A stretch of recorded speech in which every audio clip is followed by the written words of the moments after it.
Olá, de volta então com o professor Flávio Salgato, oncologista. Eu queria retomar comentando consigo o seguinte. Primeiro, pedir para o senhor falar sobre os tratamentos naturais e não convencionais. E o futuro, o senhor já falou aí sobre as pesquisas, mas queria que falasse também sobre as eventuais vacinas que podem surgir. E acoplado a isso, queria que o senhor abordasse os aspectos da terminalidade, éticos, religiosos e filosóficos, professor. Bem, com relação aos produtos naturais, né? Então, sempre está em moda alguma coisa. Eu acho que as pessoas têm que estarem muito atentas. Por quê? Porque um produto, muitas vezes, ele pode ser explorado por fins econômicos por pessoas não muito éticas e não ligadas à área médica. O senhor quer dizer que tem muito charlatanismo? Exato. Aí. Então, eu acho que as pessoas têm que tomar muito cuidado. Elas têm que ouvir o médico e entender que um determinado produto, cogumelos, né?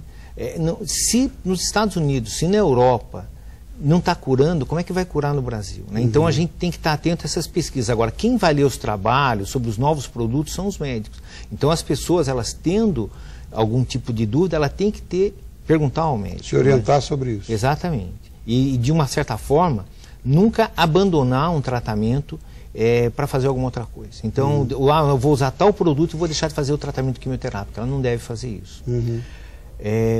Seguindo, com relação aos aspectos da terminalidade, éticos, religiosos e filosóficos.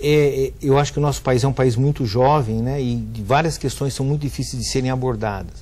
Mas mesmo nessa fase, que é a fase que mais impacta as pessoas e as famílias, é a fase mais difícil de ser trabalhada pelo próprio médico, eu acho que sempre existem situações que têm que serem discutidas de forma clara, naturalmente, com a tranquilidade de um ambiente, de uma consulta, mas tem que se conversar muitas vezes quando o caso escapa, não porque o médico ou o paciente ou a família deixou de fazer alguma coisa, quando é aquele caso que você sabe que vai evoluir mal.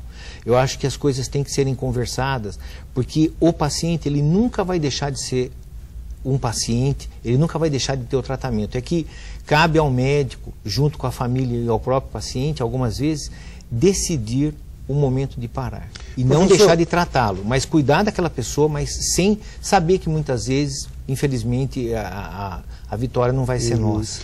Mas, pelos seus 30 anos aí de experiência, a fé ajuda muito, né? As pessoas que têm fé. Muito, muito. Né? Às vezes, até para suportar eu costumo dizer que tudo aquilo que vem adicionar favoravelmente, eu acho que tem que ser. As pessoas que têm um aspecto religioso, independente da religião que elas possam proferir, eu acho que isso é importante. Ajuda muito. Muitas vezes as pessoas querem falar sobre suplemento vitamínico, elas acreditam muito num produto, falam, faça o tratamento, mas se quiser tomar tal vitamina, não tem problema. Então, o grande problema que o senhor citou aí, esses casos, pode ter até charlatanismo, cogumelo, mas não sei o quê, o modismo também é complicado, né? Eu me lembro, eu era pequeno, aqui na região surgiu uma história de que o ipê roxo curava câncer, casca da árvore, chá da casca da árvore. Portanto, a gente passava em algumas estradas onde existia ipê roxo, a árvore não tinha casca, o pessoal tirava.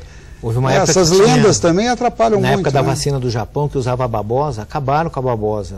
Porque, e isso a gente sabe, inclusive isso daí, fugindo um pouquinho, isso daí está o grande interesse das grandes potências em registrar determinadas espécies biológicas que nós só temos na Amazônia, porque a gente sabe que existem muitos quimioterápicos que são derivados de produtos botânicos. E sabe-se que trabalhando esses produtos vai se chegar a alguma coisa daqui a alguns anos. Né? Então aí é um interesse grande que tem no mercado. Né? Já que o senhor está falando nisso, e o papel dos governos na problemática do câncer, como é que o senhor vê a atuação? Eu acho que o governo brasileiro, nesses anos todos, eu acho que ele está cada vez interagindo melhor. Ele está, hoje em dia, o acesso às nossas mulheres à mamografia foi muito facilitado. O acesso ao exame preventivo do câncer do colo do útero, os nossos ambulatórios estão melhores equipados e praticamente eu posso dizer que do arsenal de armas para um câncer, poucas coisas um paciente do sistema público não tem. Um ou outro remédio muito novo, ainda muitas vezes, vamos dizer que o FDA... Bom, então nós temos pelo menos uma área a elogiar, porque só se critica a saúde. Sim. A questão toda é que o doente, estando dentro do sistema, dentro de uma unidade, oncológica de qualidade, o Hospital Regional, o Hospital Frei Galvão, São José dos Campos, ele vai estar sendo bem tratado. A questão, muitas vezes, é ele ter o diagnóstico e caminhar da cidade dele até esse hospital. Então, esse caminho, muitas vezes, que é um pouco tortuoso, o acesso. Mas a hora que ele chega, ele tem tudo ao alcance. Professor, e o ensino do câncer, no caso, aos jovens médicos e grupos de apoio aos pacientes? O ensino do câncer é uma coisa que eu tenho me dedicado muito em dar determinadas noções seguras de oncologia para esses jovens médicos. Porque o médico, independente da área de atuação, ele pode ser um neurologista, ele pode trabalhar em UTI, ele tem que estar sensível à problemática do câncer e tomar uma atitude a partir do momento que ele vai examinar um paciente no pulmão e ver um tumor na mama daquela mulher. Ou ele vai examinar o abdômen e ver uma mancha naquela pele ou um caroço. Então ele tem que estar sensibilizado, saber quando fazer e quando não fazer. Então, porque, infelizmente, os chamados diagnósticos tardios, muitas vezes os pacientes já passaram por médicos. Então a gente tem que procurar, de uma certa forma, melhorar a qualidade da informação do nosso jovem médico para que ele possa nos ajudar. No caso, até a sensibilidade do profissional. Exatamente. Por quê? Porque isso já está provado por trabalhos. O médico que vai resolver o problema do paciente geralmente é o quarto médico que ele consulta. E muitas vezes, para chegar nesse quarto médico, ele demora 6 meses. Então ele vai no médico do postinho, vai para outro, vai para outro. Então a gente tem se preocupado muito em formar melhor esse jovem médico, porque ele faz parte, vamos dizer, dessa grande corrente que vai dar a chance do diagnóstico precoce. E, no geral, essa incidência enorme de câncer que a gente assiste hoje no dia a dia, é porque a gente conhece mais a doença e, como disse o senhor, antes se tinha medo de falar em câncer e hoje é mais aberto, ou realmente os casos de incidência são muito maiores? Olha, é um somatório, né? O Brasil, a estatística agora são 500 mil novos casos ano. Né? 500 mil, meio milhão de pessoas com câncer por ano, novos casos no Brasil. E faixa etária média, o senhor tem essa? Principalmente na terceira idade, mas o câncer é uma doença que dá em recém-nascidos, dá em pacientes pediátricos, adultos jovens. Aí o que eu vejo? Eu vejo o seguinte: o brasileiro está vivendo mais. Como é uma doença da terceira idade, é lógico, quanto mais nós vivemos, mais chance a gente tem de ter câncer. Está melhorando a qualidade do nosso diagnóstico. Tá? Então, assim, as informações estão melhorando, né? De uma certa forma, isso também está fazendo com que haja um maior número de notificações. Então, hoje em dia, está se falando mais. Então, eu acho que tudo isso, e esse aspecto da vida urbana também.